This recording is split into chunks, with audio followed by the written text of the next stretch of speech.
Assalamualaikum warahmatullahi wabarakatuh.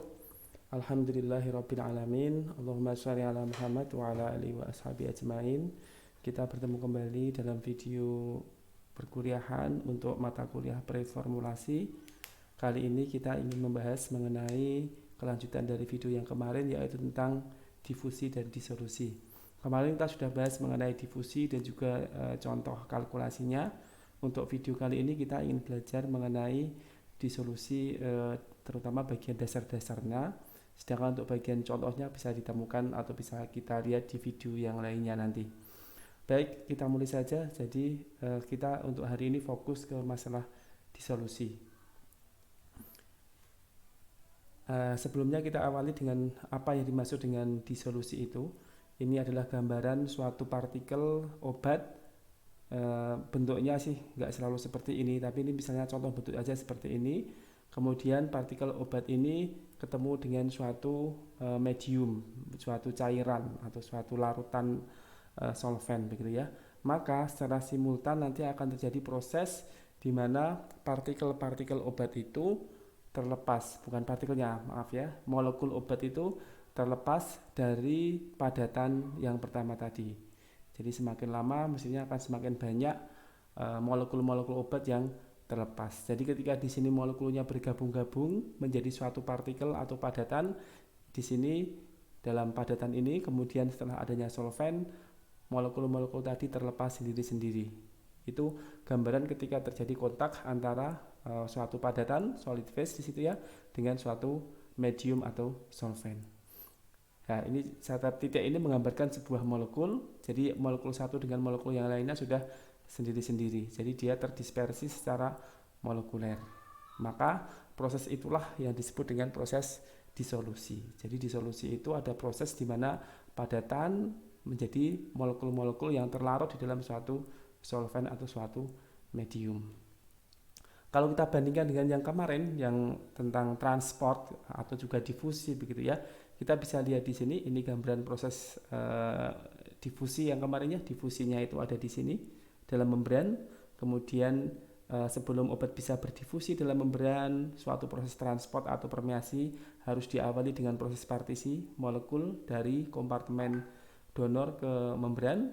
Kemudian setelah dia sampai di seberang, dia berpartisi lagi ke kompartemen reseptor. Apa bedanya dengan proses disolusi? Jadi kalau pada proses difusi ini kita bicaranya adalah langsung sudah berupa molekul yang berdiri sendiri dalam suatu solvent. Jadi ini semua adalah molekul merah-merah ini ya. Kemudian dalam bagian merah ini terjadi gerakan konveksi karena adanya pengadukan atau agitasi di kompartemen donor maupun reseptor. Kemudian yang biru ini pun juga molekul-molekul. Jadi sama dengan posisi biru yang di sini yaitu molekul-molekul. Artinya apa? Di dalam kompartemen satu yaitu kompartemen donor itu sudah berupa larutan. Tidak ada lagi padatan di situ. Demikian juga pada kompartemen reseptor juga sudah berupa larutan.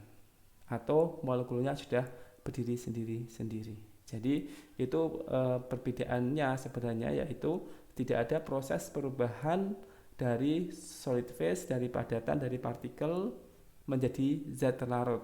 Itu kalau proses permeasi ataupun proses transport ataupun proses difusi. Sedangkan pada proses disolusi terjadi perubahan fase dari yang semula padatan menjadi bentuk terlarut.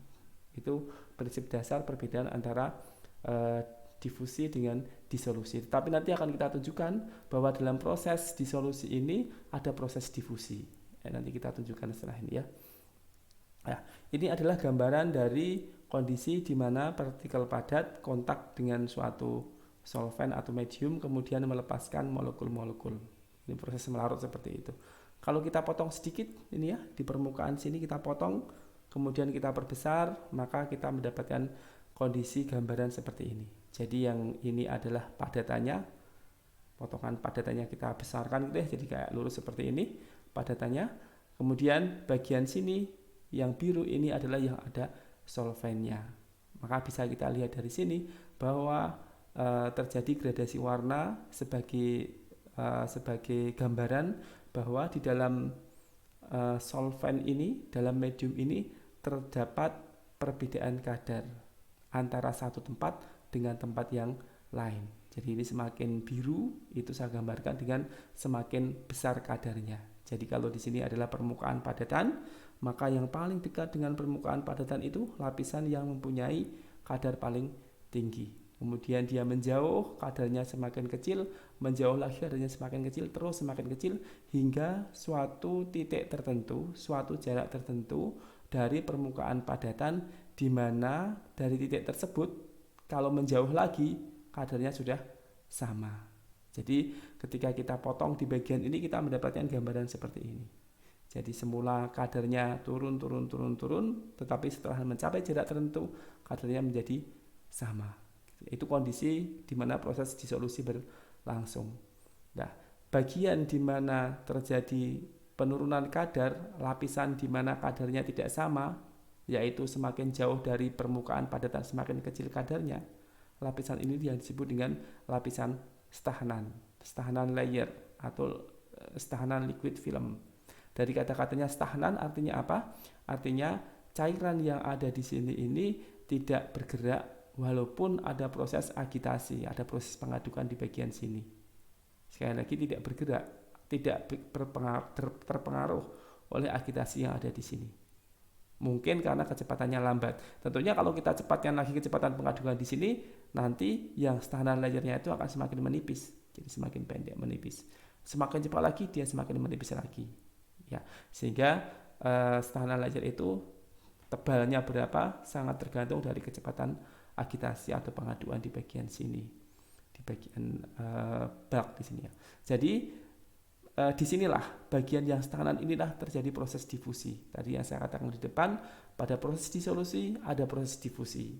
Proses difusi itu molekul bergerak dalam medium yang tidak bergerak, dan ini medium yang tidak bergerak kita namakan stagnan layer, stagnan liquid film.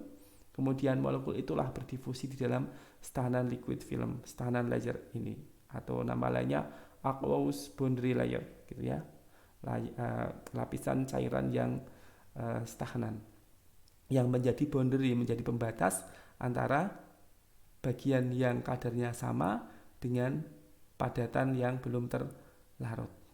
Jadi ini bagiannya ada dua dalam proses disolusi ini, bagian solvent yang menjadi stagnan layer, kemudian yang kedua bagian solvent di mana pada bagian ini obat akan bergerak bersama dengan solvent karena adanya proses pengadukan yang kemarin kita katakan sebagai gerakan konvektif atau konveksi dari molekul-molekul itu karena bersama dengan solvent. Dan disitulah kita sebut sebagai bulk solution, bagian bulk, larutan bagian bulk. Jadi ada larutan bagian boundary layer atau larutan bagian stagnan layer yang kadarnya tidak homogen karena pengadukan nggak sampai berpengaruh ke situ. Kemudian yang kedua adalah larutan yang menjadi bagian bulk, di mana kadarnya sama karena bagian itu terjadi proses pengadukan yang menyebabkan terjadinya gerakan konveksi dari molekul-molekul obat yang sudah terlarut. Kalau kita gambarkan dalam sumbu X, nggak kelihatan maaf ya, ada tulisan di sini. Jadi kalau kita gambar kurva ini, di mana sumbu X-nya adalah jarak dalam sentimeter, jarak dari mana? Jarak dari permukaan padatan. Kemudian sumbu Y-nya adalah konsentrasi. Jadi di sini konsentrasi, kemudian di sini jarak. Ya, maka kita mendapatkan kurva di mana pada boundary layer itu, pada stagnan layer itu, jadi tebalnya stagnan layer adalah dari X sama dengan 0 sampai dengan X sama dengan H, berarti tebalnya adalah H cm. Pada kadar itu terjadi penurunan kadar atau terjadi gradasi kadar. Bagian permukaan yang kontak dengan padatan kadarnya sangat tinggi, kemudian kadarnya turun dengan menjauhnya posisi dari permukaan padatan, kadarnya turun, lebih tidak biru warnanya kayak gambarnya di situ ya.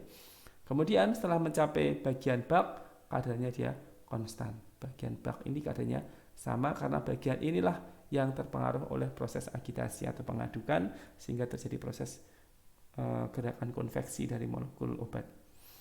Ya, pada permukaan padatan ini, ya, ini di permukaan padatan. Kalau kita ingat di kuliah mengenai solubility, mengenai kelarutan, maka kalau ada padatan kontak dengan suatu solvent, gitu ya, padatannya nggak habis-habis, terjadilah proses kesetimbangan antara solut itu obat yang sudah terlarut dalam solvent di sini membentuk kesetimbangan dengan molekul obat yang belum terlarut solid.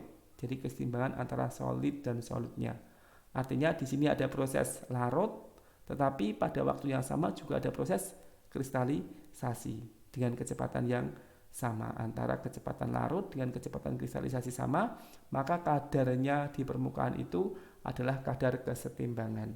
Konsentrasi kesetimbangan atau nama lainnya konsentrasi saturasi ya, kita beri simbol CS di sini. Itu di permukaan padatan. Kemudian semakin menjauh turun kadarnya hingga mencapai bulk, di mana kadarnya kita beri simbol aja C. Jadi ini adalah gambaran dari perubahan kadar pada tempat-tempat tertentu berjarak tertentu dari permukaan padatan pada proses disolusi.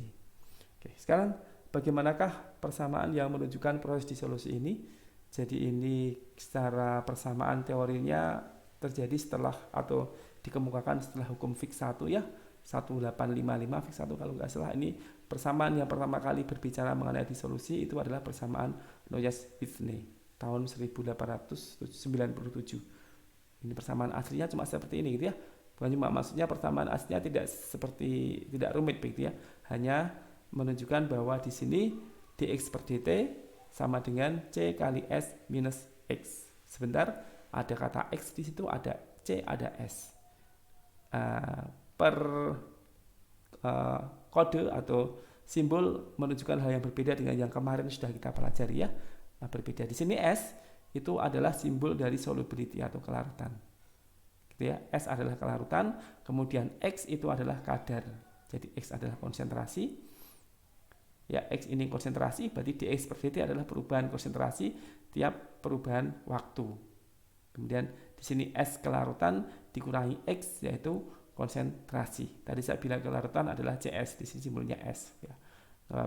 Kemudian T adalah waktu, jelas ya kan? Maka akan mendapatkan data bahwa dx per dt yaitu kecepatan larut itu adalah suatu konstanta kali selisih antara kelarutan dengan konsentrasi. Jadi C adalah konstan. Gitu ya. Apa C itu? Yang konstan itu nilainya apa saja yang menyusun C itu diteliti berikutnya oleh Nernst Brunner tahun 1904. Dia melanjutkan untuk mengurai apa itu C, maka C di sini adalah tergantung dari D, F per ini adalah delta. Ini delta tapi delta huruf kecil ya, bukan sigma tapi delta ini ya. Delta. Jadi C di sini adalah df per delta. Ini ada dx per dt lagi, tapi sekali lagi hati-hati dalam membaca simbol tergantung yang nulis seperti apa. Ini saya copy aslinya ya, biar nanti kalau merunut bisa ketemu yang sama. Sayangnya ini masih bahasa aslinya, belum diterjemahkan. Saya cari yang terjemahan nggak ada. Jadi D itu adalah D kali K. K itu apa? Belum dipelajari di sini. Kemudian D kali F. F adalah flash, itu area, luas area. Gitu ya. Kemudian X. Nah, ini agak beda ya. Kalau di sini X itu adalah konsentrasi, di Nernst Brunner ini X adalah jumlah obat yang sudah terlarut. Jadi jumlah. Jadi massa kayak di M atau dg. Bukan dalam bentuk konsentrasi. Ya, dt sama-sama waktu. Kemudian ini delta ini adalah tebal, ternyata ya, tebal stagnan layer. Dia juga punya gambar ya, nggak saya gambar di sini tapi mirip dengan ini gambarnya, dan delta ini adalah H kalau dari gambar ini. Ya, kemudian D di sinilah yang kemudian dikatakan sebagai koefisien difusi. Ya, kemudian C besar adalah kelarutan, C kecil adalah konsentrasi. Jadi kalau sini C adalah konsentrasi, kemudian X-nya adalah jumlah. Maka sebenarnya di dalam bawah sini ya, dalam D ini nanti ada volume juga kalau dari persamaan ini. Dalam konstanta D itu ada volume juga. Karena kalau nanti volume kali konsentrasi, itulah yang disebut dengan jumlah begitu ya. Jadi kalau kita korelasikan dengan persamaan Noyes-Whitney ini sebenarnya sama, cuma ada V di sini yang dimasukkan di sini V, kemudian ada F, luas area di mana permukaan padatan itu bisa berkontak dengan solvent. Kalau dua persamaan ini kita bawa ke gambar yang tadi satu juga di depan, ini sebenarnya hampir sama ya. Ini persamaannya kelanjutan dari Nernst-Brunner gitu ya. Nah, tadi C di sini adalah kelarutan, tadi simbolnya pakainya CS. Kemudian C di sini adalah konsentrasi yang dalam bagian bulk ya, sama dengan C di sini namanya X. Kemudian dx adalah ini. Jadi dari X sama dengan 0, X sama dengan H, berarti dx ini sama dengan ini delta di sini gitu ya. Oke, kemudian dq per dt itu sama dengan dx per dt. Q quantity, bisa massa, kalau di sini massa itu ya, bisa juga mol ya, tapi namanya jumlah gitu aja, quantity bisa mol bisa massa. Sehingga ini sebenarnya persamaan dari Nernst-Brunner ini kalau kita bawa ke persamaan atau ke gambar kita jadi seperti ini. Oke. Coba kita perhatikan kalau kita ingat kemarin tentang persamaan Fick gitu ya. Dari persamaan Fick atau hukum Fick kemarin ya, setelah kita gabung antara definisi flux dengan faktor yang berpengaruh pada flux, kita mendapatkan persamaan fix dq per dt sama dengan dA kali C1 minus C2 per dx. Ini tahun 1855 yang fix. Kemudian Nernst-Brunner itu ya sama dengan ini juga tahun 1904, ternyata ada hubungan yang sangat dekat. Ini sangat mirip antara persamaan Nernst-Brunner dengan persamaan fix ya. Jadi apa C1 dan C2 yang kemarin sudah kita bahas? Saya tunjukkan gambarnya di sini. Maaf sekali. Udah terlalu jauh, nggak apa ya. Jadi ini gambarnya. C1 dan C2 itu adalah kadar di mana proses difusi bermula dan kadar di mana proses difusi berakhir atau ujungnya. Ujung awal dengan ujung akhir. Maka sebenarnya C1 dan C2 itu adalah selisih kadar pada tempat difusi itu berada. Karena di solusi juga melibatkan proses difusi, maka sebenarnya di situ pun juga ada C1 dan C2. Kalau kita lihat di sini, maka C1-nya itu menjadi CS, kemudian C2-nya menjadi C bagian bulk atau C. Maka bisa kita lihat bahwa dua persamaan ini sama persis. Antara persamaan Nernst-Brunner dengan persamaan Fick itu ternyata sangat mirip ya, sangat mirip. Sama, bisa kita katakan sama persis begitu ya. Oke. Sekarang kalau misalnya kita lihat hukum Fick yang sudah diderivatifkan dengan studi transport begitu ya, maka persamaannya ada K, koefisien partisi, kemudian C1 menjadi CD, kemudian C2 menjadi CR, dx menjadi H, tebalnya pembatas, tebalnya membran pembatas gitu ya. Maka itu pun juga bisa, kita pun bisa mengubah tadi yang persamaan Noyes-Whitney menjadi persamaan Noyes-Whitney yang sama dengan Fick setelah ada proses transport. Di sini ada DAK per H sama DAK per H, tapi di sini tetap saja tadi kalau di sini CS minus C, sini menjadi C1 minus C2, di sini CD min CR tetap menjadi CS minus C. Kenapa kok bisa tetap? Karena di sini ya, kita lihat di sini ya, karena nilai K-nya itu 1. Yang pertama, yang kedua dari kurva ini jelas awal dan akhirnya ya CS dan akhirnya adalah C. Begitu. Bukan nggak ada donor, nggak ada reseptor. Gitu. Sehingga persamaannya menjadi sama dengan catatan K-nya itu kita beri angka 1. Loh kok nilai K-nya 1? Kenapa?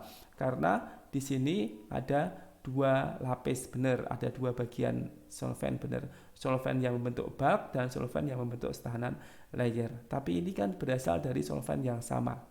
Sehingga koefisien partisi di antara solvent ini mestinya adalah 1. Jadi C fase 1 dibagi C fase 2, kalau fase 1 dan fase 2 itu sama ya dia mesti nilainya 1. Koefisien partisinya 1. Sehingga kembali sebenarnya persamaan Nernst-Brunner ini pun bisa kita samakan dengan persamaan Fick gitu ya.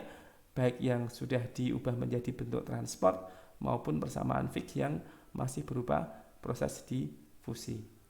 Begitu. Jadi kalau kita sudah hafal persamaan Fick dan cara kalkulasinya, kita pun juga bisa melakukan kalkulasi untuk proses disolusi ini. Oke.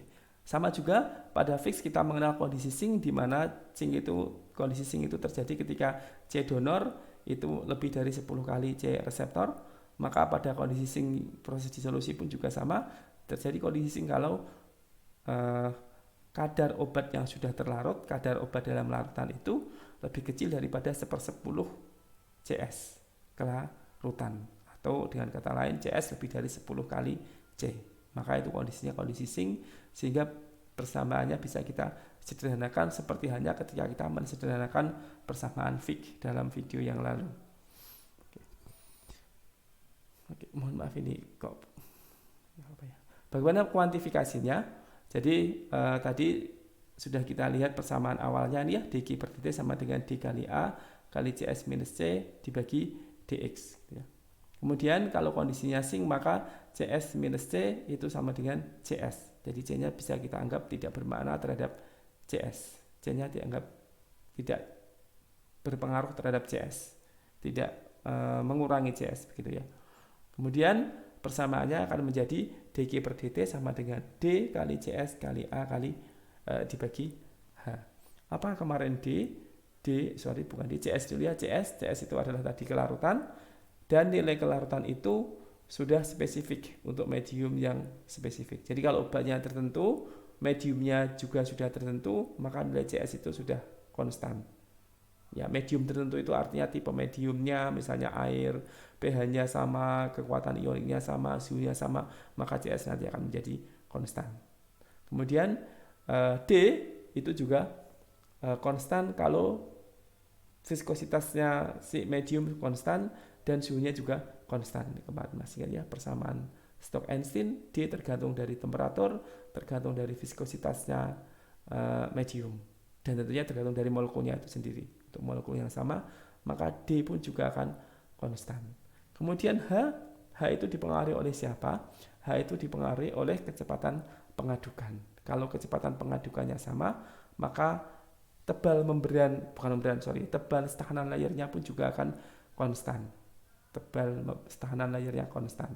Maka dq per dt nanti itu akan konstan kalau A-nya bisa kita jaga konstan.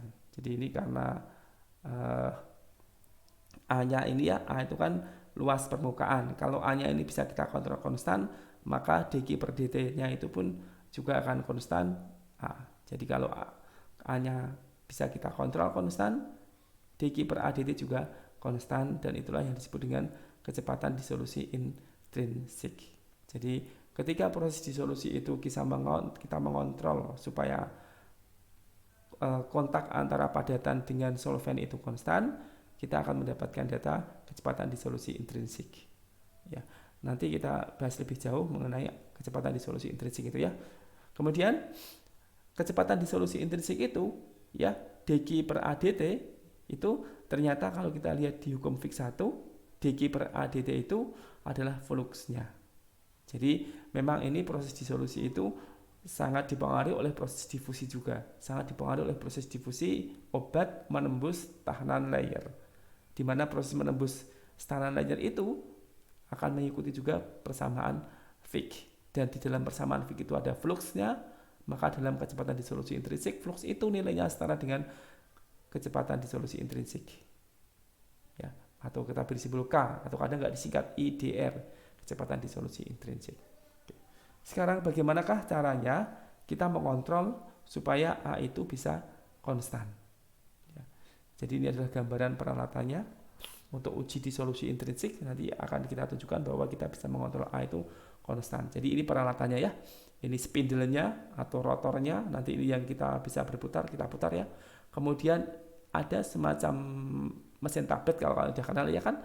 Ini ada punch-nya, ini punch seperti punch kalau mesin tablet. Nanti kita tunjukkan dia untuk apa. Ada dice, di sini ada lubang kecilnya ya. Sorry, ini dulu yang bawah dulu ya, ada platnya ya. Namanya ini surface plate.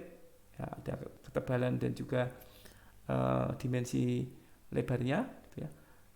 Ini nanti yang menjadi permukaan bahan yang kita uji itu akan diatur oleh ini, fretnya. Kemudian inilah matriksnya atau dice-nya. Jadi ruang kempa. Nanti kita akan mengempa serbu itu sehingga menjadi pelet. Ini ada kecil di situ ya, diameternya sekitar 1 cm atau 0,8 cm. Kemudian dice-nya itu atau tempat matriksnya itu punya ketebalan sekitar 5,4 cm. Ya. Itu peralatan untuk membuat bahan yang akan kita uji disolusi intrinsiknya. Kemudian kita rangkai ya antara matriks dengan plate ini. Jadi ada 3 skrup yang nanti untuk lubang 1, 2, 3 sehingga connect dengan 1, 2, 3 itu kita rangkai di sini ya. Kita masukkan skrupnya. Kemudian ini ada lubang di sini ya. Ada lubang ini nanti tempat untuk memasukkan sampel. Apa sampelnya di sini? Ini sampelnya bukan formula tablet, bukan formula kapsul, tapi sampelnya adalah senyawa tunggal murni. Jadi misalnya kita mau uji disolusi piroxicam, disolusi intrinsik piroxicam, ya sini adalah piroxicam serbuk. Atau kita mau uji dispersi padat piroxicam, ya sini dispersi padat piroxicam serbuk tanpa bahan tambahan, tanpa bahan penghancur, tanpa bahan pelicin, tanpa bahan pengisi. Jadi hanya zat aktif saja. Kita masukkan di sini, kemudian kita masukkan tadi punch-nya. Jadi ini seperti kalau proses memasukkan granul atau serbuk ke dalam dies ruang kempa, kemudian punch atasnya kita masukkan di sini. Oke ya, kita masukkan, kemudian kita kempa. Nah, ini alat kempanya, tapi tidak seperti ngempa tablet. Jadi ada pressure-nya dari situ, pakai pompa nanti ya, ada pompa di sininya untuk menurunkan plat atasnya ini turun sehingga terjadi pressure di dalam ruang gempa ini, terjadi tekanan dalam ruang gempa itu. Tekanannya pun tidak seperti membuat tablet sekali lagi ya. Di sini tekanannya sangat besar. Ya, di sini yang ini pounds, berarti kira-kira kalau kita bagi 2 hasilnya adalah kilogram. Di sini. Berarti kalau yang merah ini pressure-nya sekitar kalau 3 di sini berarti 1,5 ton karena 1.500 kilogram. Jadi pressure-nya sekitar 1,2 sampai 2 ton. Tidak hanya 12 kg kalau kita membuat tablet itu ya, ini sampai ton gitu ya. Supaya apa? Benar-benar kompak, benar-benar di dalam dies itu terjadi pembentukan pelet yang sangat keras.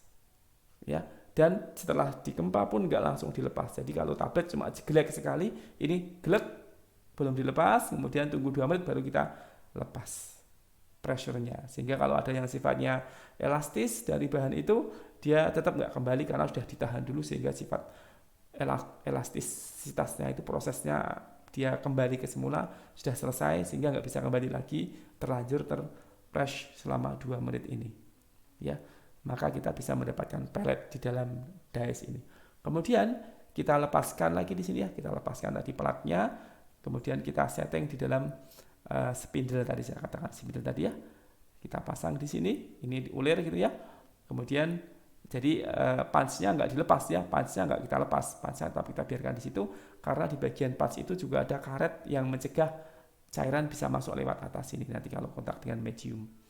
Ini gambarannya ya dari bawah. Ini obat yang kita masukkan tadi jadi seperti ini. Ya, tadi kita sudah set dies-nya itu punya ukuran tertentu, diameternya 0,8 gitu ya, sehingga kita bisa menghitung ini areanya berapa nih. 0,8 itu berarti R-nya 0,4 berarti luasnya adalah PR kuadrat 22/7 kali 0,4 kali 0,4 itu areanya ini. Kemudian dia mendapat gaya sebesar berapa nih tadi gayanya, misalnya 1,5 ton atau 1.500 kg kali 9,8 jadi menjadi itu newton gitu ya. Jadi tinggi sekali per area ini, itulah besarnya pressure. Bisa kita hitung lah kalau kita mau hitung ini berapa pascal pressure-nya untuk membuat pellet bisa kita hitung. Setelah kita mendapatkan pellet seperti ini, sudah dalam holdernya atau dalam spindle-nya, ya, juga dalam pelletnya, dia bersama, nggak kita lepaskan dari pellet itu, maka nanti tinggal kita masukkan ke dalam sistem uji disolusi. Jadi ini adalah pellet tadi, dan air nggak bisa masuk, nggak bisa kontak dengan pellet, kecuali bagian bawah ini. Bagian bawah ini aja yang kontak dengan air. Ya, ini areanya dari jari-jarinya tadi itu. Ya, kalau ini kita putar spindle-nya, rotornya, kemudian terjadi proses disolusi. Ya, terjadi proses disolusi, kecepatan putarnya ini kalau kita mau uji disolusi intrinsik ya kecepatannya agak tinggi 250 rpm itu ya. Biar aqueous boundary layer-nya atau tahanan layernya itu kalau bisa nggak ada tahanan layernya, sangat kecil sekali. Dalam satuan mikron atau malah nanometer begitu ya. Semakin cepat, semakin tidak ada itu tahanan layernya semakin nggak berarti di situ ya. di sini ya. Dan selama proses uji ini nanti nggak rusak ini. Jadi selama disolusi nggak pecah karena dia tadi dipres dengan sangat keras di sini ya, dengan sangat kuat. Hanya nanti terlarut diri dari permukaannya ini, terlarut obatnya. Jadi obat yang lepas bukan serbuk, tapi obat yang lepas sudah berupa molekul terlarut. Kalau dia masih serbuk, dia akan nempel kuat di sini karena adanya pressure yang sangat tinggi tadi itu. Ya. Jadi setting ujinya seperti ini. Kita sampling di bagian ini selama 1 jam lah, sampling misalnya 5 menit, 10 menit, 20 menit, kemudian 30 menit, 45, 1 jam misalnya ya. Contoh samplingnya seperti itu. Kemudian kita tetapkan kadarnya dan kita buat kurva hubungan antara waktu versus konsentrasi. Kalau kita ngujinya lama nggak hanya 1 jam ya, jadi berjam-jam begitu ya, mestinya kurvanya jadi seperti ini ya.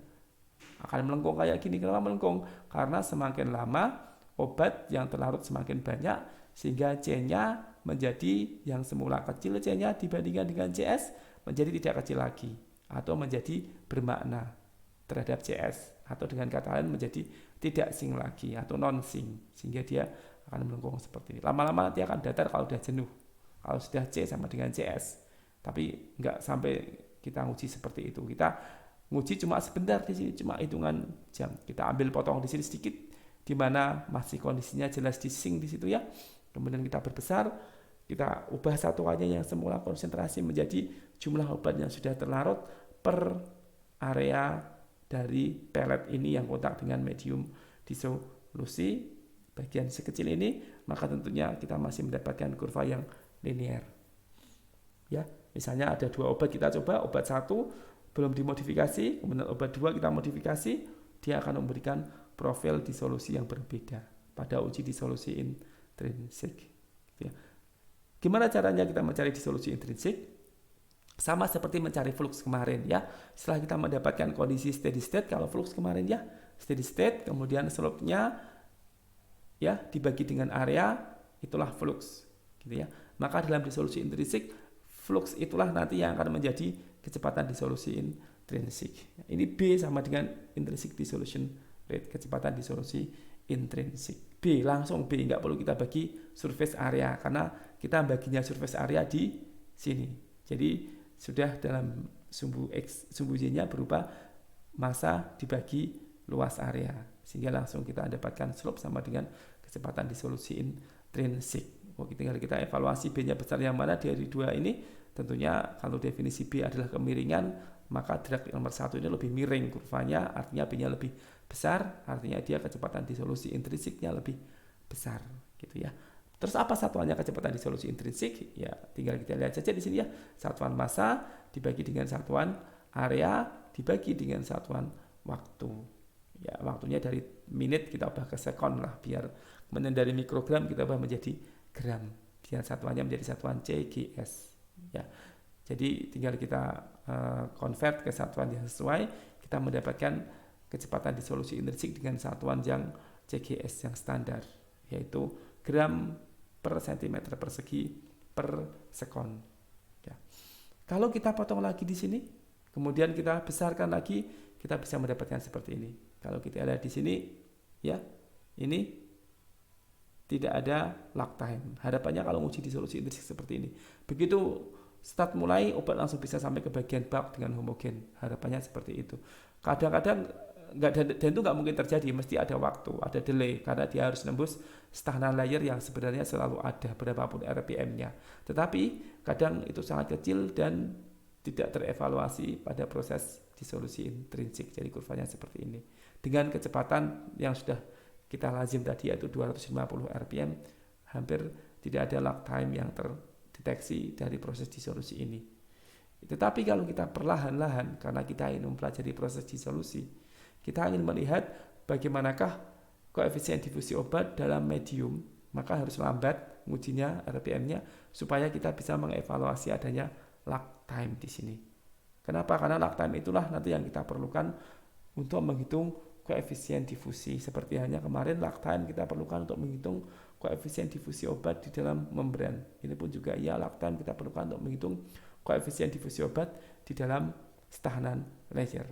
Biar bisa kita lihat lag time-nya, maka RPM-nya jangan tinggi-tinggi supaya semakin tebal tahanan layernya sehingga lifetime-nya bisa terlihat gitu ya. Jadi kalau kita pengujiannya dengan lambat begitu ya, kita mendapatkan dua data yaitu kecepatan disolusi intrinsik seperti yang tadi ya, dq per ADT yang setara dengan flux, di mana dq per ADT itu sama dengan dcs per H. Jadi dcs per H itu sama dengan kecepatan disolusi intrinsik. Kecepatan disolusi intrinsik. Dan CS itu kelarutan. Kita bisa mengetes kelarutan tanpa harus mengetes kecepatan disolusi intrinsik. Artinya kelarutan itu nilainya independen terhadap uji disolusi intrinsik. Sehingga kita bisa menguji kelarutan yang tadi konstan itu. Kemudian kalau kecepatan disolusi intrinsik kita bagi dengan kelarutan, kita mendapatkan nilai D per H. Jadi ini suatu angka, yaitu slope dibagi kelarutan. Berarti ini suatu angka lagi. Ini angka sama dengan D per H. D-nya berapa, H-nya berapa? Belum tahu. Ada dua variabel yang belum diketahui kalau hanya dari persamaan ini saja. Ya, jadi kalau kita ngujinya disolusi intrinsik RPM-nya cepat, kita nggak tahu D-nya berapa, H-nya berapa, karena hanya satu persamaan dan masih ada dua variabel yang belum diketahui, yaitu koefisien difusi dan tebal tahanan layer. Tapi kalau kita ngujinya tadi lambat, kita bisa mendapatkan lag time-nya, maka kita mendapatkan persamaan yang berikutnya. Lag time sama dengan H kuadrat per 6D. Lag time tadi suatu angka perpotongan antara kurva dengan subu X. Ya, kemudian H belum tahu, D juga belum tahu, tapi nggak masalah karena sekarang menjadi ada dua persamaan 1 dan persamaan 2 dengan dua variabel yang belum diketahui yaitu D dan H. Sehingga kalau kita gabung dua persamaan ini, kita substitusikan satu persamaan ke dalam persamaan yang lain, kita bisa mendapatkan nilai D maupun nilai H. Nah, itulah uji disolusi intrinsik. Jadi disolusi yang pertama itu adalah disolusi di mana areanya itu kita jaga supaya konstan. Bagaimana kalau yang kita uji itu bukan pelet tetapi powder atau serbuk? Kalau yang kita uji serbuk, tentunya areanya tidak konstan. Kenapa? Karena serbuk itu nanti akan semakin lama semakin mengecil. Ya, kalau jumlah serbuknya mungkin sama gitu ya. Serbuk zat aktif kita uji disolusi, katakanlah zat aktif satu bulk yang kita uji disolusi itu misalnya ada 1 juta serbuk, 1 juta partikel serbuk. Pada proses disolusi dia tetap 1 juta saja. Jumlah serbuknya sama, tetapi ukuran serbuknya mengecil. Ya, kalau jumlah serbuknya sama kemudian ukurannya mengecil, maka areanya pun otomatis akan mengecil. Sehingga areanya tidak konstan pada uji disolusi powder. Ya.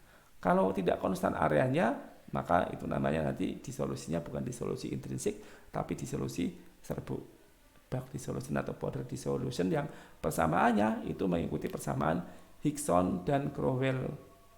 Ya, persamaan akar pangkat 3 Higson dan Crowell. Jadi akar pangkat 3. Kalau Anda ingin melihat bagaimana penurunan persamaan ini, Higson dan Crowell itu dapat persamaan seperti itu, aturnya seperti apa, Anda bisa lihat di buku Martin, Physical Pharmacy itu ya, buku Physical Pharmacy yang edisi 4, halaman 333. Jadi ini bukan yang Martin Physical Pharmacy, bukan, tapi yang Physical Pharmacy yang ditulis oleh Martin.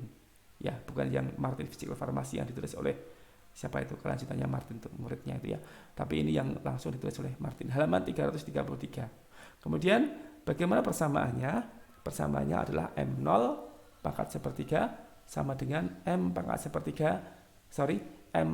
pangkat sepertiga minus M pangkat sepertiga sama dengan K kali T. K adalah konstanta disolusi Higson dan Crowell. K adalah konstanta disolusi Higson dan Crowell. Kemudian M0 adalah massa obat yang belum terlarut mula-mula. Berarti awalnya berapa obatnya, awalnya berapa miligram gitu ya. Kemudian M adalah massa obat yang belum terlarut pada waktu T, pada variasi waktu T. Gitu ya. Jadi M0 ini mestinya kalau mau MT gitu ya, kalau mau ditulis T di bawahnya gitu ya. Artinya MT itu bervariasi tergantung dari T-nya berapa. T adalah waktu. Kalau kita susun ulang persamaannya itu jadi seperti ini ya. M0 pangkat sepertiga plus minus KT sama dengan M pangkat sepertiga. ya. Atau kalau kita buat ke persamaan yang lazim Z, ini Z-nya adalah M pangkat sepertiga, sama dengan BX, B-nya adalah min K, X-nya adalah T, plus A-nya adalah M0 pangkat sepertiga. Di mana K adalah, K itu konstan karena K tergantung dari jumlah partikelnya. Yang tadi saya katakan jumlah partikel itu tidak berubah pada uji disolusi serbuk, cuma mengecil saja, jumlah partikelnya sama. Gitu ya, kecuali kalau kelamaan ngujinya partikelnya habis 1, habis 2 ya habis, tapi kalau nggak lama ngujinya N-nya itu akan tetap. Kemudian ini adalah densitasnya, rho-nya, densitasnya serbuk yang kita uji, densitas obat yang kita uji, berarti N-nya konstan, rho-nya juga konstan, P jelas angka konstan, kemudian 2K kali CS itu adalah konstan, kelarutan juga nilainya konstan, P juga nilainya, bukan P ini ya, rho atau densitas nilainya juga konstan, kemudian K ini juga konstan. Nah, K itu suatu konstanta di sini ya, konstanta lagi di dalam konstanta Higson dan Crowell yang bisa kita hitung juga sebenarnya kalau mau dihitung.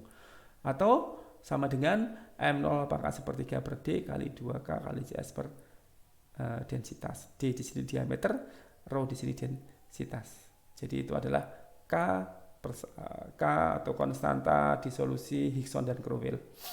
Bagaimana cara mencarinya? Karena ini persamaannya persamaan regresi linear ya. A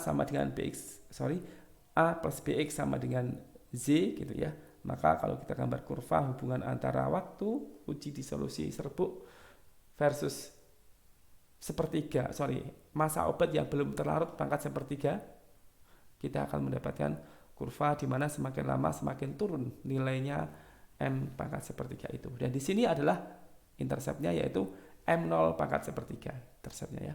Kemudian persamaannya jadi A-nya di sini. A yaitu M0 pangkat sepertiga itu A-nya ya. Kemudian B-nya itu adalah slope-nya mestinya adalah minus K. Slope sama dengan minus K atau minus slope sama dengan K, sama aja itu ya. K adalah K-nya ini K besar mestinya ya. K besar yaitu konstanta disolusi Higson dan Crowell.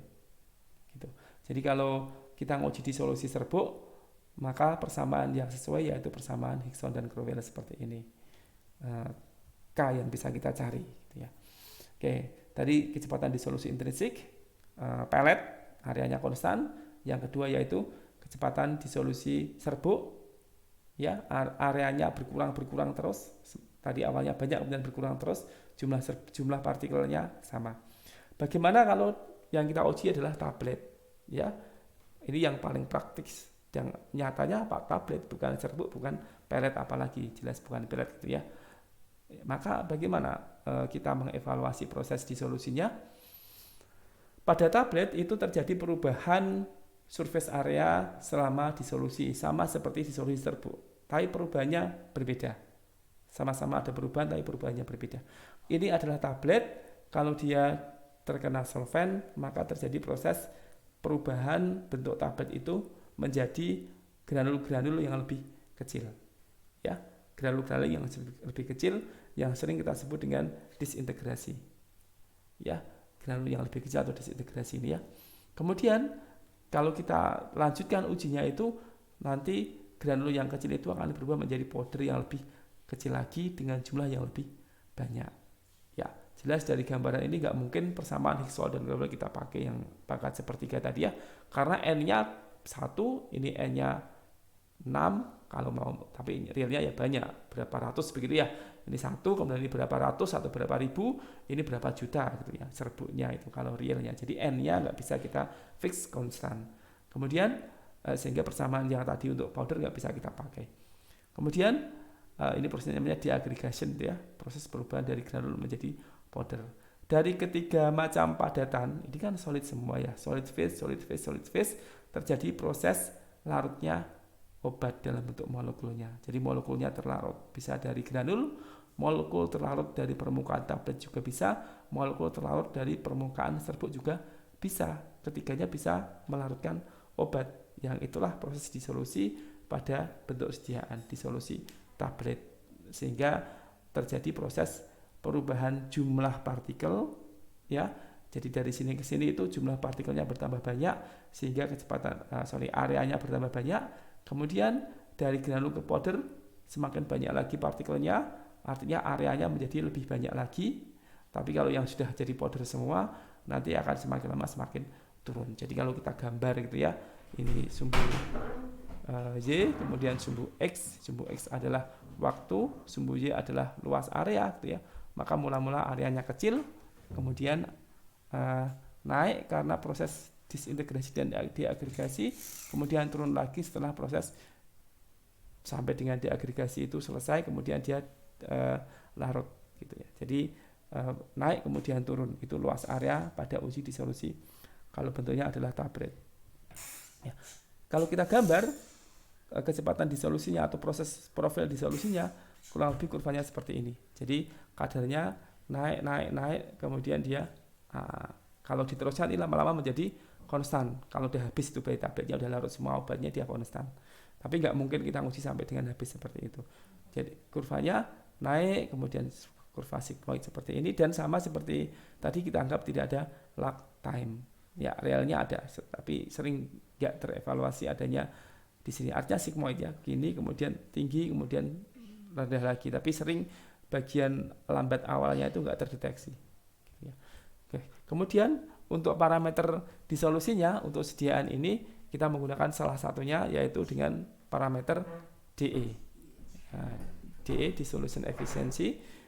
Apa itu dissolution efficiency? Jadi dissolution efficiency yaitu perbandingan area antara area di bawah kurva ini, jadi AUC, area under curve di sini ya, kemudian dibagi dengan area yang total kalau 100% dia mengalami proses disolusi. Jadi rectangle ini ya, segi 4 ini ya. Jadi area di bawah kurva ini berarti area sini dibagi dengan area segi 4 ini kali 100%, kita mendapatkan dissolution efficiency dalam bentuk persen. Kalau nggak dikalikan dengan persen ya boleh juga dissolution efficiency bentuknya bukan persen. Ya, tinggal kasih persen apa enggak nanti. Tapi nilainya maknanya sama ya. Oke, bagaimana caranya kita menghitung luas rectangle ini? Ya gampang, ini persegi panjang berarti panjang kali lebar lah. Panjang kali lebar. Ya. Tapi terus bagaimana kita menghitung area di bawah kurva? Maka kita menggunakan perhitungan dengan menganggap potongan-potongan trapezoid dari kurva tersebut. Ini kalau kita potong-potong kurvanya atau daerah bawah kurvanya kita potong-potong, kita akan mendapatkan potongan-potongan seperti ini, yang ini hampirlah seperti bentuk trapezoid. Segitiga kemudian trapezoid semuanya.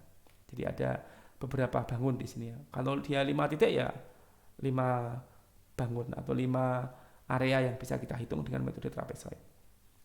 Ya. Kemudian gimana cara menghitungnya? Jadi sebelum kita lihat cara menghitungnya, kita lengkapi dulu kurvanya di sini ya. Ini adalah M1, M2, M3 dan seterusnya, ada M4 dan M5 gitu ya. Tapi nilainya tumpukan jadi nggak saya gambar ya. Dia bertumpuk sehingga nggak saya gambar. Kemudian M1 adalah persen obat yang terlarut pada T1, M2 adalah persen obat yang terlarut pada T2 dan seterusnya. 100% terlarut itu berarti tinggal kita cari aja, kita perlu data berarti ya berapa zat aktif dalam satu tablet itu untuk menghitung 100% terlarut, yang nanti kita pakai untuk menghitung persen di sini. Setelah kita potong-potong seperti ini menjadi bentuk trapezoid, kita bisa menghitung trapezoid areanya tiap trapezoid ini. Contoh yang pertama ini bentuk ya, trapezoid yang pertama segitiga. Oke lah, ini segitiga, tapi bisa kita hitung juga rumusnya dengan rumus trapesium, yaitu jumlah garis sejajar kali setengah tinggi gitu ya kalau ya. Jumlah garis sejajar kali setengah tinggi untuk bangun yang pertama yaitu segitiga, jumlah garis sejajarnya adalah 0 plus M1. Di sini M1, di sini 0. Ya, ini jumlah garis sejajarnya kali setengah kali tingginya yaitu sini T1 kurangi 0. Kemudian yang kedua, area yang nomor 2, jumlahnya ini M1 ditambah M2 ya, kali setengah kali tingginya yaitu T2 kurangi T1. T3 berarti M2 tambah M3 kali setengah kali T3 minus T2 dan seterusnya. Kita jumlahkan semuanya 1, 2, 3 itu menjadi AUC ya, total AUC-nya. Jadi yang tadi ini ya, yang mau kita bagi dengan luas rectangle. Luas rectangle-nya yaitu kalau di kurva ini berarti T5 kali 100 gitu. Jadi ini kita hitung dalam bentuk persen di sininya ya. Kalau di sini dihitung dalam bentuk jumlah, ya nanti tinggal kita ubah ke persen dengan membagi dengan yang zat aktif dalam tablet itu berapa di sininya gitu. Ini adalah kalkulasi untuk proses disolusi dari tablet. Ya, saya kira ini nanti juga akan dipelajari di mata kuliah yang lainnya. Yeah. Itu mungkin ya untuk disolusi perhitungannya atau gambarannya prosesnya seperti itu. Ada 3 macam, disolusi intrinsik, kemudian disolusi powder, kemudian yang ini disolusi bentuk sediaan. Gitu ya. Masing-masing dengan parameter apa yang kita hitung dari 3 proses disolusi itu. Sedangkan untuk contoh perhitungannya kita lanjutkan atau kita sampaikan di video yang lainnya. Terima kasih, semoga bermanfaat. Assalamualaikum warahmatullahi wabarakatuh.